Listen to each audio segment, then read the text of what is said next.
എട്ടും പൊട്ടും തിരിയാത്ത പ്രായത്തിൽ കല്യാണം കഴിച്ചുകൊണ്ട് വന്നതാണ്.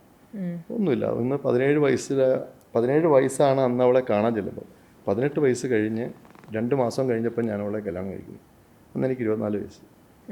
അപ്പം ആ ഒരു മെച്ചൂർഡല്ലാത്ത പ്രായത്തിലാണ് കല്യാണം കഴിക്കുന്നത്. അപ്പോൾ ആ കല്യാണം കഴിച്ച് ഈ പറഞ്ഞ പോലെ അതിനുശേഷം ഞാൻ കാണിച്ചു കൊടുത്തിട്ടുള്ള ലോകവും, അതായത് പഠിച്ചുകൊണ്ടിരിക്കുന്ന സമയത്ത് ഡിഗ്രിക്ക് ഫസ്റ്റ് ഇയർ പഠിക്കുമ്പോൾ തന്നെ അവൾ പ്രഗ്നൻ്റായി. അപ്പോൾ പിന്നെ കുഞ്ഞുങ്ങൾ തിരിച്ചറിവില്ലാത്ത പ്രായത്തിൽ ഒരു മോനെ പ്രസവിച്ചു. അങ്ങനെ അങ്ങ് പിന്നെ അടുത്ത 2 വർഷം കഴിഞ്ഞപ്പോഴത്തേക്ക് ഞാൻ എന്താ പറയുക, അന്ന് എനിക്കും വലിയ പിന്നെ എനിക്ക് 24 വയസ്സിലൊക്കെ എക്സ്പീരിയൻസ് എന്ന് വെച്ചാൽ ജീവിതാനുഭവം ഉണ്ടായിരുന്നു.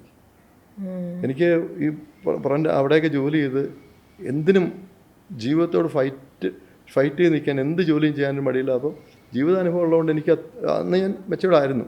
ഒരു പ്രായത്തിൽ കവിഞ്ഞ ഒരു മെച്യൂരിറ്റി എനിക്ക് ഉണ്ടായിരുന്നു.